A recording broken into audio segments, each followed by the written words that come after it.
యం బ్రహ్మా వరుణేంద్రరుద్రమరుతస్తున్వంది దివ్యైస్తవైః వేదైః సాంగపదక్రమోపనిషదైః గాయంతి యం సామగాః ధ్యానావస్థితతద్గతేన మనసా పశ్యంతి యం యోగినో యస్యాంతం న విదుః సురాసురగణా దేవాయ తస్మై నమః. శ్రీ మహాగణాధిపతయే నమః. శ్రీ మహాసరస్వత్యై నమః. శ్రీ గురుభ్యో నమః. గురు గోచారము ఎలా ఉంది ఈ సంవత్సరము? ప్రధానంగా గురువు యొక్క సంచారము చాలా ప్రభావాన్ని చూపిస్తుంది జాతకుని పైన.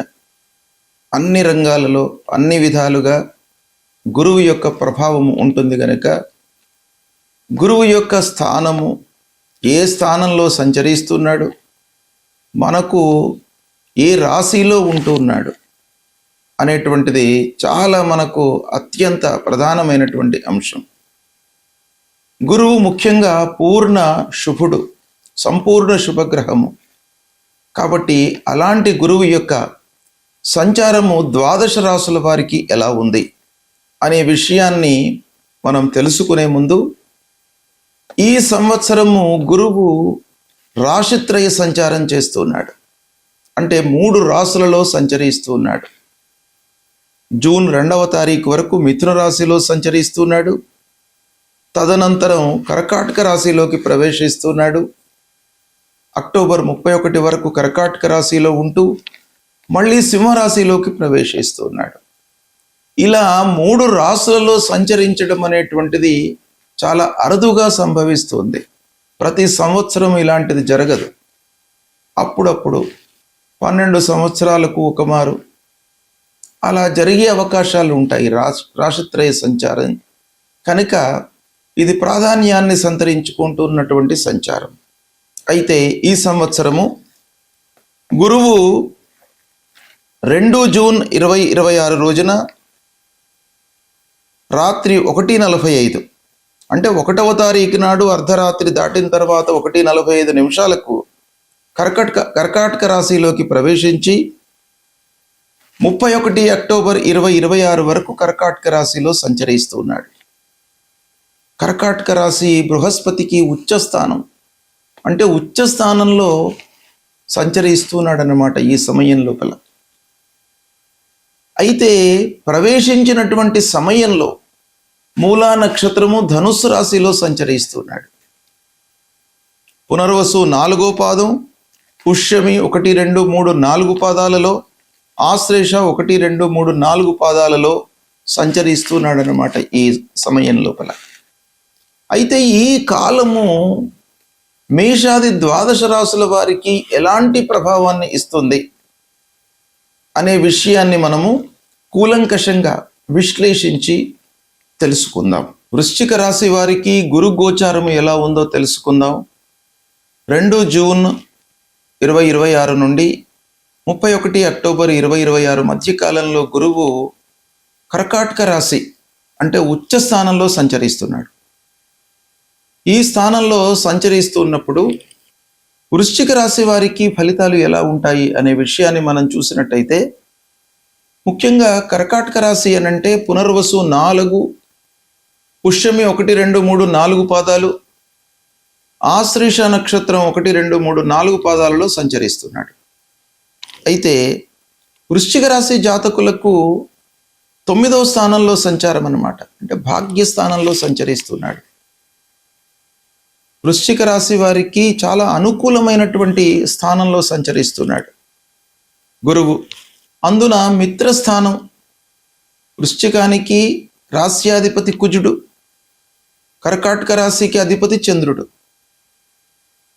ఈ 2 అంటే చంద్రుడు కుజుడు మిత్రగ్రహాలు గనక మిత్రస్థానంలో సంచరిస్తున్నాడు. రజితమూర్తిగా సంచారం, ఇవన్నీ కూడాను మనం దృష్టిలో పెట్టుకున్నట్టయితే ఫలితాలు వృశ్చిక రాశి వారికి చాలా అనుకూలంగా ఉన్నాయి. 9వ స్థానంలో సంచారము, భాగ్యస్థానంలో సంచారం గనక చాలా అదృష్టం కలిసి వస్తుంది. మీరు కొంత కష్టపడినట్టయితే భగవంతుడి యొక్క అనుగ్రహము, గురువు యొక్క అనుగ్రహం మీకు బాగా లభిస్తుంది. దీన్ని సద్వినియోగపరచుకోవండి. ఇకపోతే మిత్రస్థానంలో సంచరిస్తున్నాడు, ఇది కూడాను చాలా కలిసి వచ్చేటువంటి అంశం. రజితమూర్తి కూడాను బాగా కలిసి వస్తుంది. ఫలితాలు మనకు చాలా అనుకూలంగా ఉంటాయి అనేటువంటి విషయము ఈ సంచారం మూలకంగా తెలుస్తుంది. విద్యార్థులకు చాలా అనుకూలమైనటువంటి సమయము.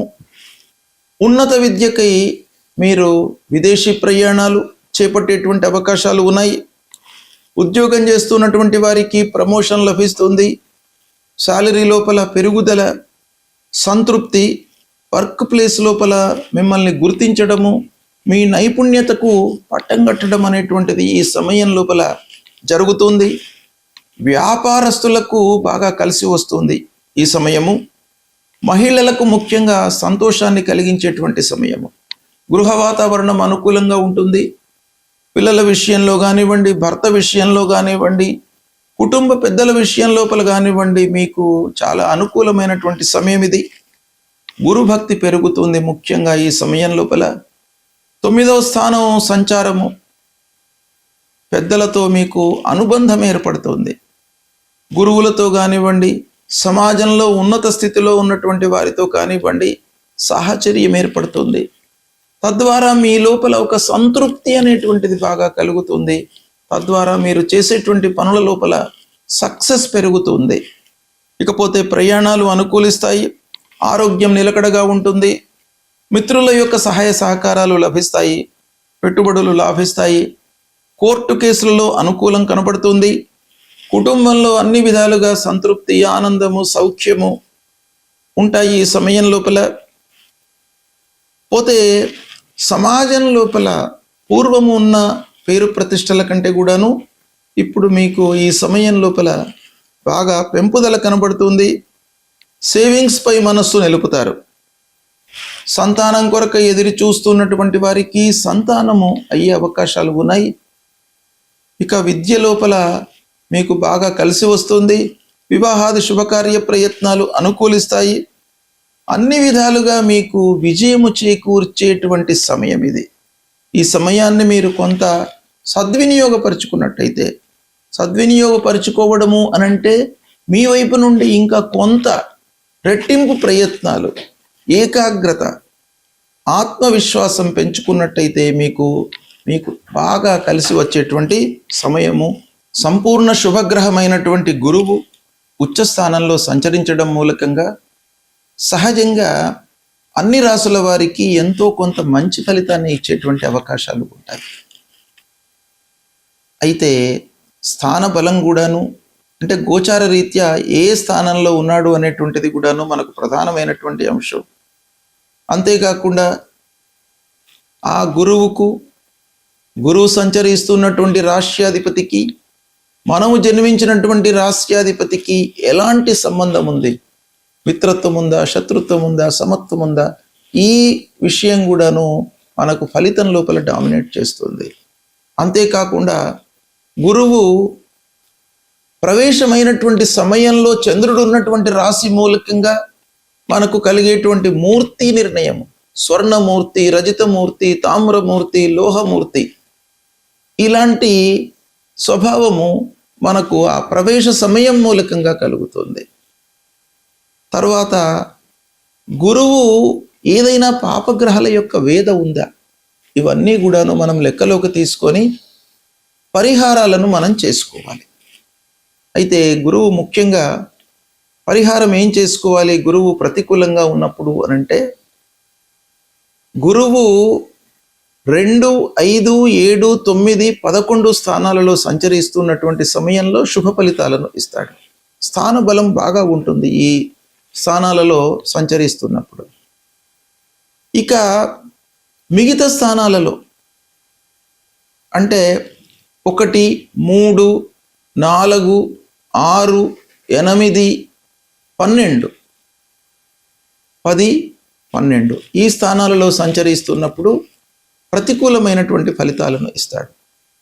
అందులో 4వ స్థానము, 1వ స్థానము కొంత మధ్యస్థంగా ఉంటుంది. వీటన్నిటిని కూడాను పరిగణించి మనం చూసినట్టయితే గురువుకు పరిహారం చేసుకోవాలి. దత్తాత్రేయ స్వామిని కొలవడము, గురువు యొక్క మూలమంత్రాన్ని పఠించడము. గురువు యొక్క మూలమంత్రము ఏంటి?